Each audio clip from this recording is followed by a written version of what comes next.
Yo, welcome back to the Buzz Baee. The one and only Buzz Baee, your front row seat to every celebrity meltdown, every petty pump fake, and every grown adult acting like they ain't never had no home training. Pull up a chair, grab your snacks, and lock the door behind you, because today's episode is absolutely diabolical. Now, before we even crack the lid on this jar of mess, do your girl a quick favor. Smash that thumbs up button like it owes you rent, hit that subscribe joint if you ain't already in the family, and ring that bell so loud the neighbors call the police. Got it? Bet. Now sit down. Buckle up. Because what we're about to dissect today is so spicy, so layered, so disrespectfully entertaining, that I had to take 3 deep breaths before I even pressed record. Screaming, now when it comes to Stefon Diggs. And when, screaming, it comes to Cardi B. Today is the day the universe finally separated the wheat from the weasels. Because on one side of this story you've got a grown wide receiver running route patterns through every maternity ward in America, and on the other side you've got Barty, the queen, the blueprint, the woman who taught a generation of girls that you don't beg, you bill. And by the time we wrap this video up, you're going to understand exactly why Stefon Diggs is the certified, gold-plated, ribbon-wrapped supervillain of the 2026 celebrity calendar, and why Cardi B is sitting on her throne sipping a smoothie laughing at the rest of these clowns. Stay with me. Don't skip. Don't blink. Because the receipts in this one are unreal. Alright, Bae, let's set the scene. We need to back the truck up a couple days first because before Stefon Diggs decided to remind the entire internet that chivalry didn't just die, it got run over by a U-Haul, there was another moment going around the web that had everybody crying laughing. Jennifer Lopez, yes, that J-Lo, the one who's been famous since the dial-up internet days, J-Lo was inside a hotel in Manhattan, getting ready to step out, and she peeked through the door and clocked a tsunami of paparazzi waiting on her like she owed them child support. So what did she do? Did she walk out like a normal famous person? Absolutely not.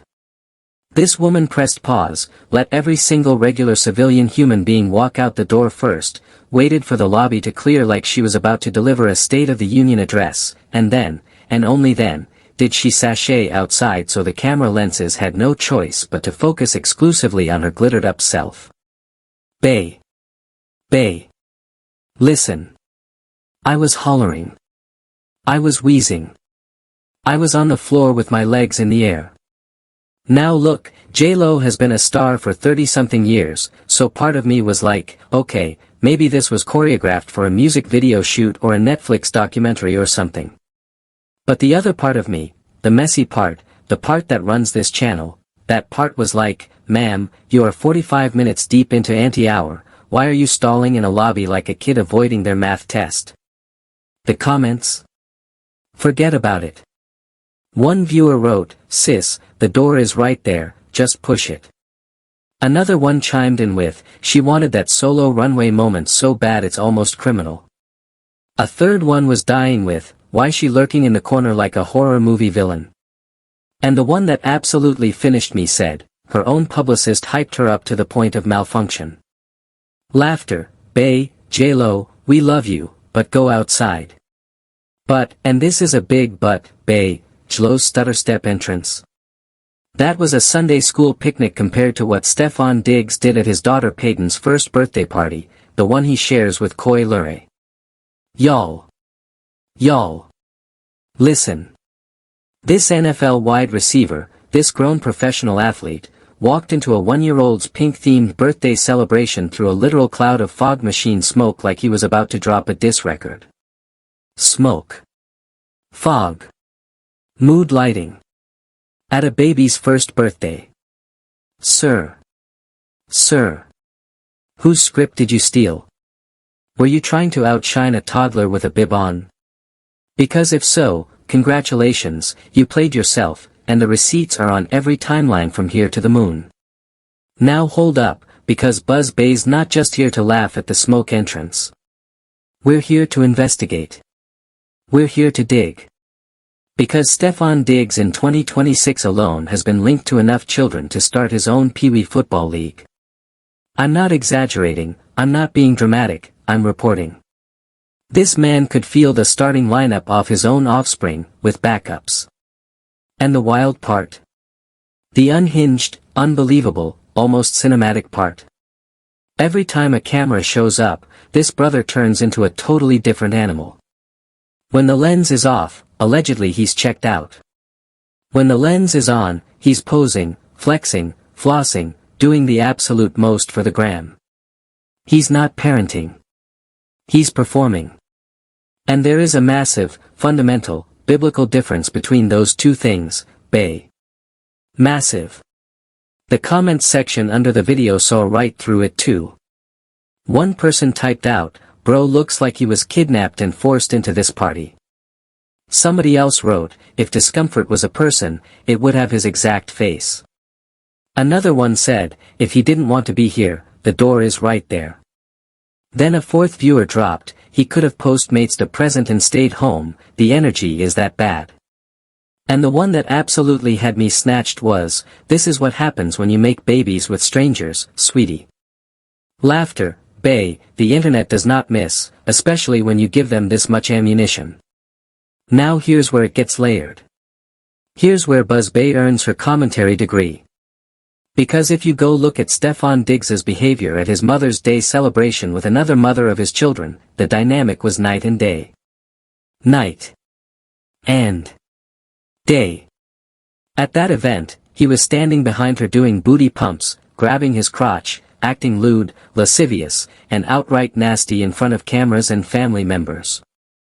But at Coi Leray's daughter's birthday, suddenly Mr. Diggs developed manners. Suddenly he learned how to keep his hands to himself. Suddenly he could exist in a room without molesting the airspace. Make it make sense, Bae. Make it make sense. So which is it, Stefon?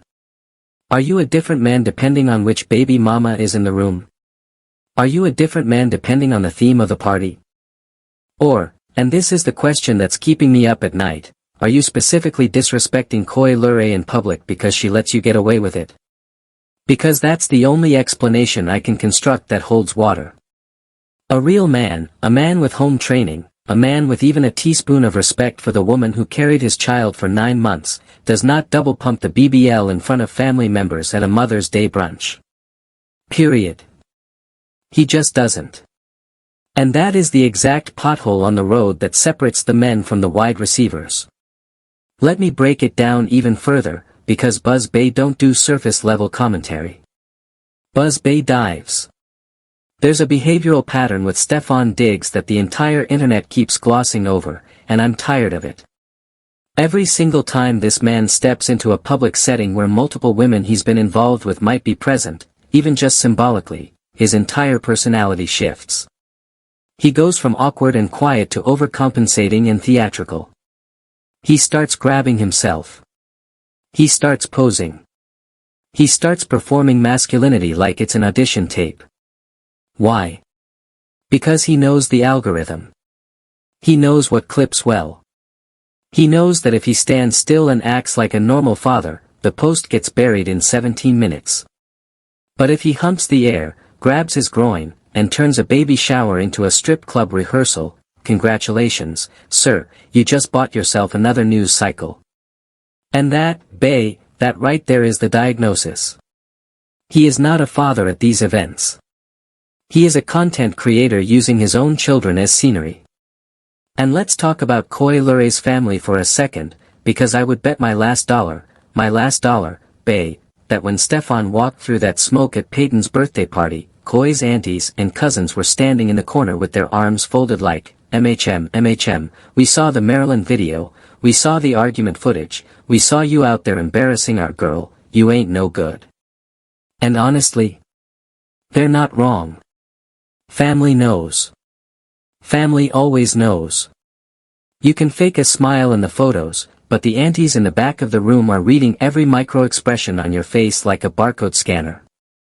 Stefon needs to understand that he's not just dating Coi Leray, he is dating an entire community of women who are silently keeping score.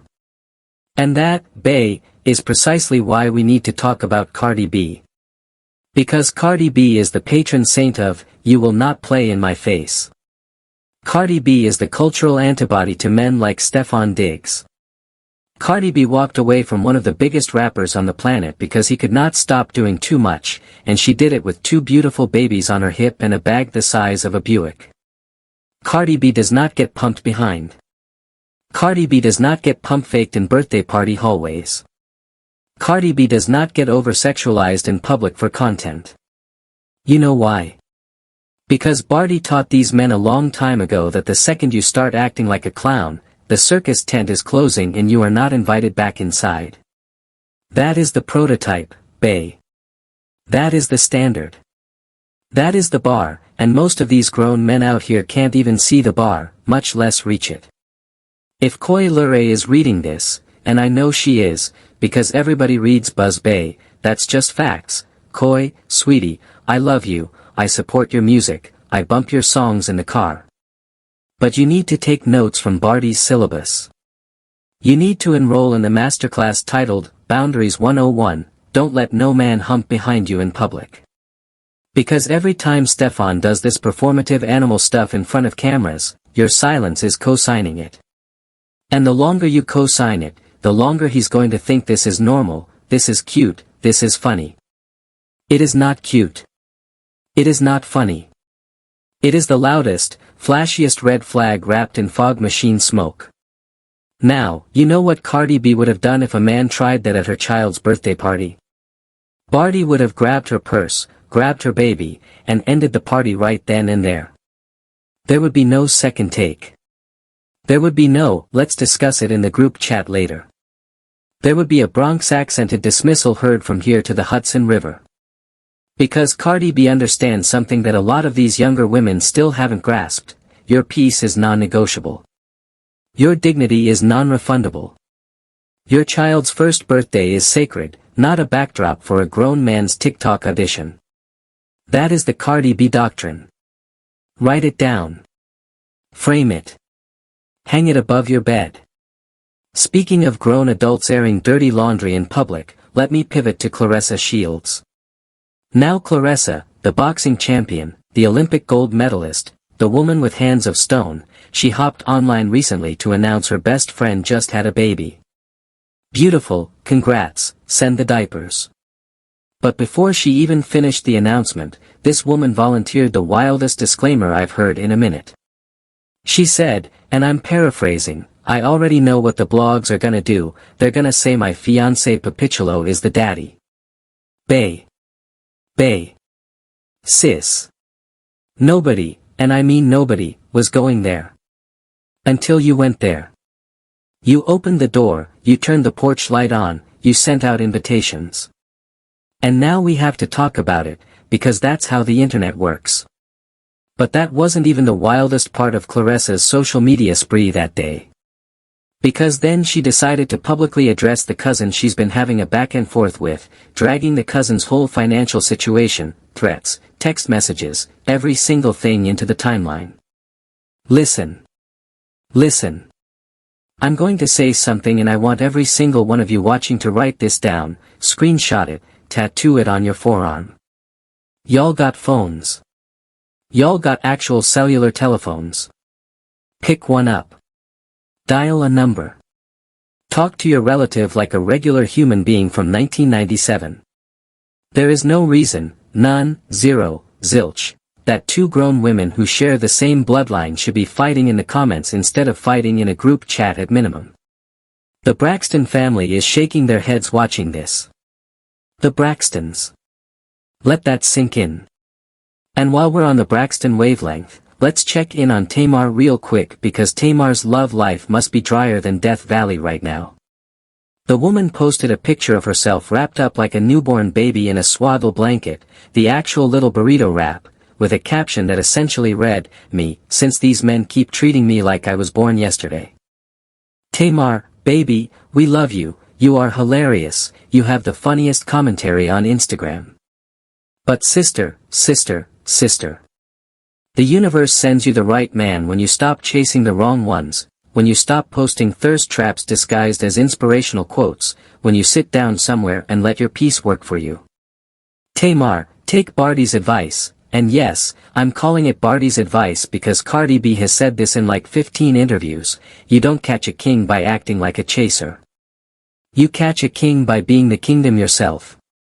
Alright, let's switch gears because we have got to discuss this Dr. Cheyenne Bryant situation, and Bae, this one might be the funniest of the week. So the Shade Room had a panel discussion, and the question on the table was, do credentials actually matter when somebody is giving out advice? Like, if the advice is technically helping people, does it matter whether Cheyenne Bryant actually has a doctorate or not? And one of the panelists said, very correctly in my humble opinion, yes, credentials absolutely matter, because I'm not letting somebody who got their dental certificate out of a vending machine fix my molars. Bars. Because here's the thing, we have completely lost the plot when it comes to expertise in this country.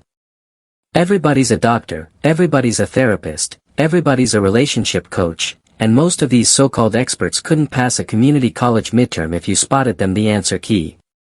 But here's where it gets juicier than a Sunday roast. People started doing some digging on Dr. Cheyenne Bryant, and I'm using those quotation marks heavy, and apparently this woman might actually be a former video model from back in the day. A vixen, Bae. A music video honey turned overnight relationship doctor. Now look, there is absolutely nothing wrong with being a video model. That's a respectable hustle, that's a paycheck, that's a chapter in your story. But what we are not going to do is rebrand from Girl in the Background of the Cash Money video to Dr. Bryant the Chastity Expert without showing us a single piece of paper from an accredited institution. We are not doing that. And then, somebody pulled up the actual advice she gave on Pastor Jamal Bryant's podcast. Y'all ready? Y'all sitting down? Y'all hydrated? Because this woman, this self-proclaimed doctor of intimacy, told single Christians, unmarried Christians, that the way to build intimacy in your relationship is to get butt naked, climb in a bathtub together, and have a conversation. A conversation. In the tub. With no clothes on. Before marriage. As a Christian. Bae, Pastor Jamal looked like his entire spirit left his body. He was triggered. He was buffering. He was trying to issue a public correction in real time. He was like, hold up, that's married couple advice, not for the singles. But Dr. Bryant doubled down. She was like, nope, this is for everybody, you just need discipline. Discipline. In a bathtub. Naked. Together. Ma'am. Listen, I don't know who needs to hear this, but if you are a single, unmarried Christian, and somebody invites you into a bubble bath as a friendship-building exercise, the answer is no. The answer is no, thank you. The answer is, let's go to Olive Garden instead and split the never-ending pasta bowl. Because 9 times out of 10, you are not coming out of that tub the same person you went in as, and you're going to be at Sunday service Monday morning crying to the deacon. We don't have time for that. Make it make sense, Dr. Bryant. Make it make sense. Now Cardi B, pay attention, I'm bringing it back. I told you we were running themes today. Cardi B has talked about relationships on her platform 1,000 times, and not once has Barty told the youth, get in a tub together, ladies. Not once. Because Barty has actual lived experience. Barty has survived things, learned from things, grown through things. When Cardi B gives you advice, it's coming from a real place, sometimes a chaotic place, but always a real place. That's the difference between a queen who has the receipts and an alleged doctor who has the degree from the school of, I said so. Speaking of getting caught lacking, let me put you onto this streamer Clav situation because the internet had a field day. Clav was in a club hanging with Offset, yes, Offset, the same Offset that Cardi was married to, see how everything connects, Bae, and Clav saw some random white dude getting a little too close to Offset's bubble. So Clav, being security coded that night, tried to check the guy. He stepped to him, he said, yo, what are you doing? Back up. Very tough, very protective, very main character behavior. The only issue? The white guy in question was the owner of the club they were standing in. The owner. The man whose name was probably on the deed. The man who probably signed Clav's wristband in. Laughter, Bae, the level of, I'm in my own crib, sir, energy that man gave back to Clav. Iconic. Absolutely iconic. Now the comment section split right down the middle on this one. Half of the internet said, Clav got humbled, period, end of story, send him back to streamer school. The other half said, he didn't get humbled, he was doing his job, he didn't know who the guy was, give him a break. So the question is, Bae, what side are you on? Personally, I think Clav did get humbled, because the moment that man said, this is MY Club, in that crisp little accent, Clav's whole soul left the building. There's a humbling. There's a checking. There's a, I need to go sit down somewhere, moment. And Clav was issued all three in a single sentence. Let me know in the comments which team you're on, team humbled or team just doing his job, because Buzz Bae wants to read all of it. Alright, switching gears because this one is actually a public service announcement. If you are an entrepreneur, and I'm talking real entrepreneur, not the, I just started a candle business yesterday, entrepreneur, listen up. Curtis Jackson, 50 Cent, the man, the myth, the legend, is hosting his own version of Shark Tank. He's calling it the G-Unit Business Lab Hustle Tank, and it's going down at the NRG Arena in Houston in 3 days. 3 days, Bae. 3. That's barely enough time to find your pitch deck, much less polish it. They're picking 3 entrepreneurs to pitch live in front of Houston business leaders, investors, and a full live audience. There's prize money. There's exposure. There's the chance to literally shake hands with 50 Cent and walk away with a brand new cosign. If I lived in Houston. If I lived anywhere near Houston. Baby, I'd be on I-10 with my laptop open, asking ChatGPT to draft me a business plan in the front seat while my cousin drove. Because you cannot lose on this. Even if 50 doesn't pick you, you got a free trip to one of the biggest networking events in the South. You're rubbing shoulders with people who can change your bank account permanently. So if you've got an idea, a vision, a hustle, go to his website, fill out the application, do it tonight. Don't sleep on this. Barty didn't get rich by hesitating. Stefon Diggs got rich by getting drafted. Pick a lane, Bae. Now this brings me to something fun that happened on YouTube the other day, because every once in a while we have to give shoutouts in this community. I was scrolling, because, listen, I'm nosy, that's my brand, that's my personality, we acknowledge it, and I saw one of MY videos getting reviewed on another channel. Big love to that channel, they do beautiful commentary work, very entertaining, very engaging. But while watching them review my content, one of the co-hosts looked at the camera and said, is the host of Buzz Bae even black? And the other co-host paused, and said, I think she has a little bit of black in her. A little bit? A dash? A sprinkle? Laughter, Bae. Bae. I am 100%, certified, melanin-saturated black, okay? Don't be giving me partial credit on my heritage like it's a participation trophy. I'm fully here. Fully present. Fully black. Add that to the encyclopedia. Laughter. But shout out to that channel because honestly their content is some of the best on the platform, and I love when good commentators get their flowers. We don't do hate over here at Buzz Bae. We do receipts. We do reads. We do laughs. But hate. Hate stays outside. Okay, now we have got to talk about Drake, because Drake fans, bless their persistent little hearts, have been counting down to his album Iceman for what feels like 17 years. And the other night, this man didn't just drop one album. He dropped 3. 3 albums in one night.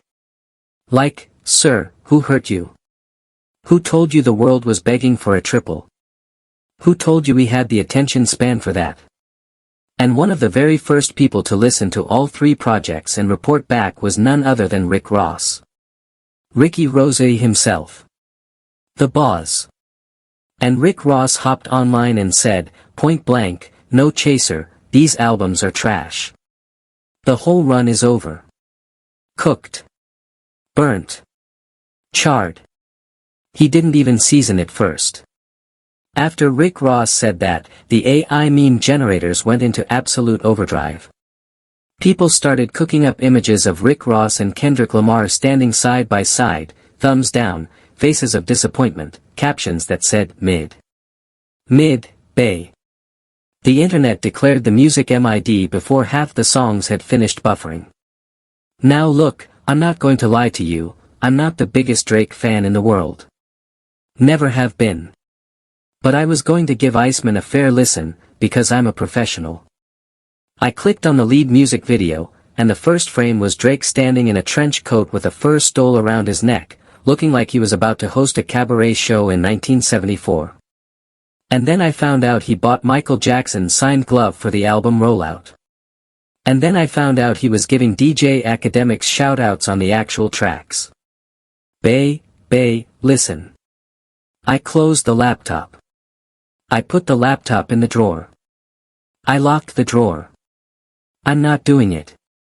Charlamagne the God listened to the albums and said, and this is one of the funniest hot takes I've heard all year, Charlamagne said Kendrick Lamar beat Drake so badly in 2024 that this album is essentially 3 years of self-reflection set to a beat.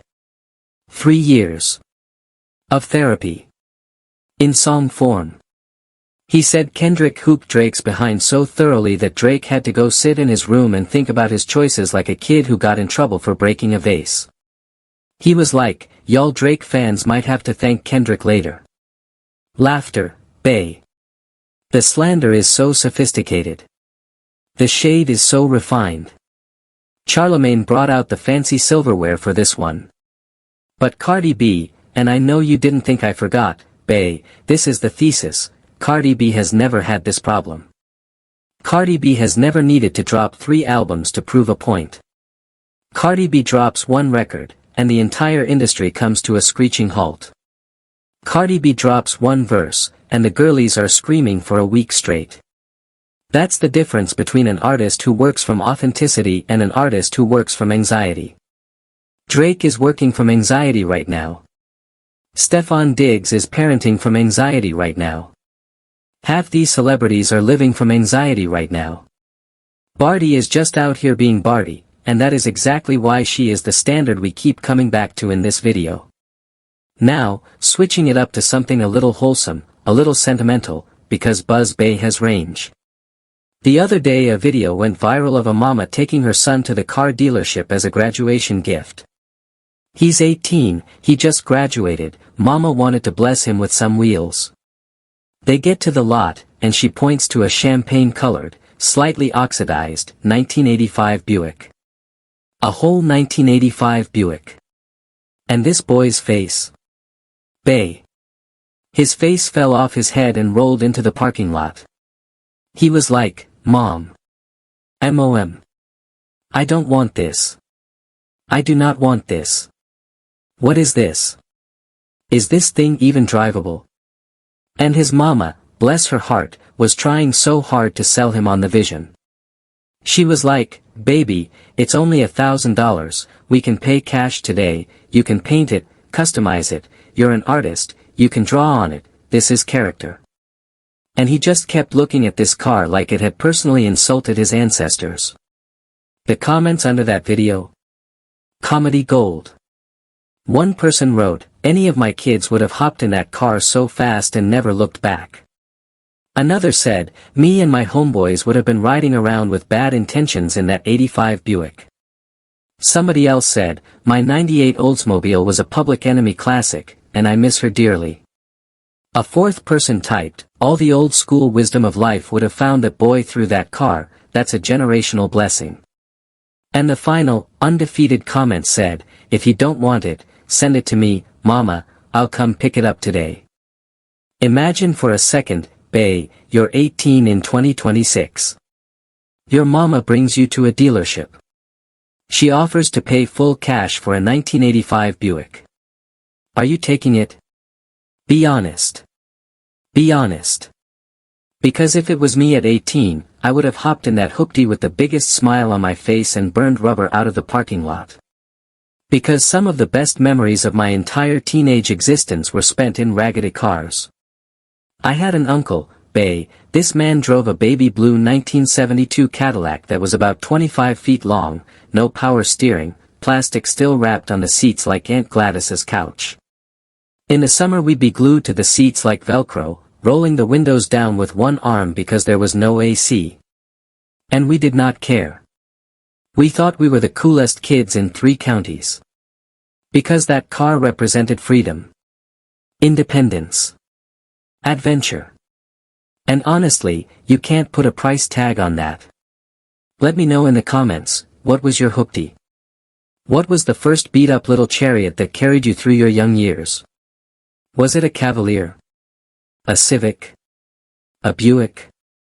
An Oldsmobile? Tell Buzz Bae everything, because we love a nostalgia segment over here. Alright, final story of the day, and this one is criminal, literally. So there's a young man named Kelvin Evans who just got sentenced to prison for stealing unreleased Beyoncé music. Yes. Beyoncé. The Queen Bee. The crown jewel of the music industry. The one whose vault is more secure than Fort Knox. This man broke into a rented Jeep belonging to Beyoncé's choreographer and her DJ. They were in Atlanta during the Cowboy Carter tour, and he made off with 2 suitcases packed with hard drives full of unreleased music, concert footage, set lists, tour plans, all of it. He smashed the back window of the Jeep, grabbed the bags, and ran. But here's the thing about stealing from Beyoncé: Beyoncé has resources, Bae. Beyoncé has team.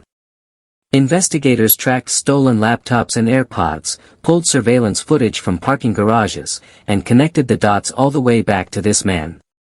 They had video of him allegedly walking the suitcases into an apartment complex. They had GPS data. They had everything.